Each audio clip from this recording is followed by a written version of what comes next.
कभी कभी किसी इंसान का मोह व्यक्ति को इस तरह से घेर लेता है कि उसे भ्रम स्वीकार होता है, परंतु रिश्ते के खत्म होने का सत्य नहीं।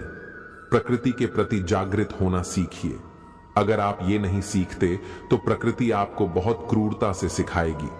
संबंधों की सिलाई अगर भावनाओं से हुई है तो टूटना मुश्किल है, और अगर स्वार्थ से हुई है तो टिकना मुश्किल है। जब भी विनाश होने का प्रारंभ होता है, शुरुआत वाणी के संयम खोने से होती है। अगर लोग तुम्हारी निंदा करते हैं तो उनका धन्यवाद करो, क्योंकि वही तो तुम्हें बार बार याद, किसी की याद अगर बार बार सताए तो समझ लेना कि उसके हृदय में भी तुम ही हो। जो रिश्ता हमें रुला दे उससे गहरा कोई और रिश्ता नहीं, और जो रिश्ता हमें रोते हुए छोड़ दे उससे कमजोर कोई और रिश्ता नहीं। एक सच्चे मित्र का साथ समर्थताओं में भी संभावनाओं लेकर आता है। प्रशंसा हृदय से, हस्तक्षेप मस्तिष्क से, और प्रतिक्रिया विवेक से करने में ही समझदारी है, अन्यथा मौन ही सर्वोत्तम है। गीता में लिखा है, तुम इस संसार में किसे खोने से डर रहे हो, जबकि संसार में तुम्हारा कुछ है ही नहीं। जीवन बहुत छोटा है, इसे जियो। प्रेम दुर्लभ है, उसे पकड़ कर रखो। क्रोध बहुत खराब है, उसे दबा कर रखो। भय बहुत भयानक है, उसका सामना करो। स्मृतियां बहुत सुखद हैं, उन्हें संजो कर रखो। अगर आपके पास मन की शांति है तो समझ लेना आप भाग्यशाली हैं। जब आप अकेले में भी मुस्कुराने लगे तो समझ लें कि आप वाकई बहुत खुश हैं। स्मृतियां अच्छी भी होती हैं और बुरी भी। ये आपके कर्मों पर निर्भर करता है कि आप किसी के हृदय पर किस तरह का प्रभाव छोड़ जाते हैं। दूसरों के बारे में जैसी आपकी सोच रहेंगी, वैसी ही सोच लोग आपके बारे रखेंगे। अर्थात तात्पर्य यह है कि जैसी सोच आप खुद के लिए चाहते हैं, वैसी ही सोच दूसरों के बारे में रखें।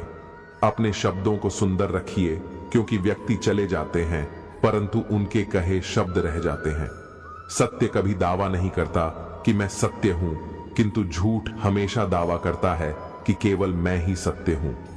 रावण ब्राह्मण होकर भी असुर बन गया, और शबरी दलित होकर भी देवी। आपकी नियति सिर्फ आपके कर्मों से तय की जाती है, जन्म और जाति से नहीं। तुलसी भरोसे राम के निर्भय होकर सोए, अनहोनी होनी नहीं। राम करे सो होए।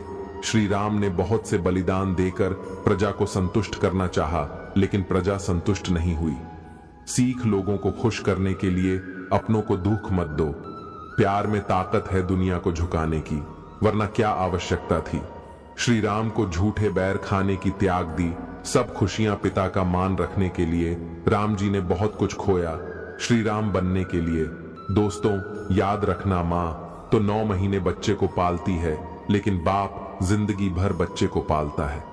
माँ तो सिर्फ सोचती है आज मेरा बेटा कैसे खाना खाएगा, लेकिन बाप सोचता है मेरा बेटा कल कैसे खाना खाएगा। इसीलिए अपने माँ बाप का कभी दिल मत दुखाना। बेहतर को छीन कर बेहतरीन देना जानता है वो ईश्वर है। आपका अच्छा बुरा आपसे बेहतर जानता है। बुरे वक्त में तो हर कोई भगवान को याद करता है, पर दुनिया में बहुत ही कम लोग हैं जो अपने अच्छे वक्त में भी भगवान को याद करते हैं। दृढ़ इच्छा शक्ति वो शस्त्र है जिसके साथ तुम्हारे ज्ञान और क्षमता में आश्चर्यजनक परिवर्तन आता है। कलयुग चल रहा है, इसलिए ये विचार दिल से निकाल दीजिए कि बिना मतलब के कोई आपसे रिश्ता रखेगा। अपने पास ऐसा जरूर कुछ बचा कर रखिए कि लोग उसे पाने के लिए आपसे जुड़े रहे।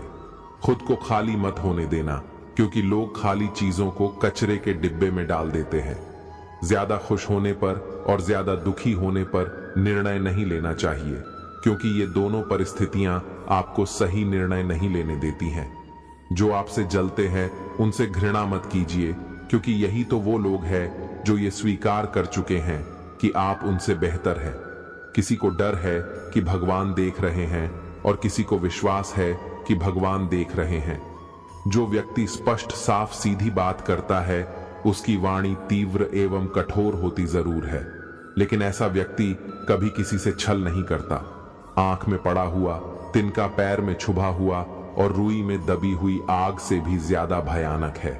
हृदय में छुपा हुआ कपट, ना डर, ना अहंकार, ना कोई ठोर। ठिकाना माटी था, मैं माटी ही हूं, और फिर माटी हो जाना। हमें अपनी गलतियों की सजा तुरंत भले ही ना मिले, पर समय के साथ कभी ना कभी मिलती जरूर है। जिंदगी को हमेशा मुस्कुराकर गुजारो, क्योंकि आप नहीं जानते ये कितनी बाकी है। सुख में 100 मिले, दुहक में मिले, ना एक साथ कष्ट में जो रहे वही मित्र है।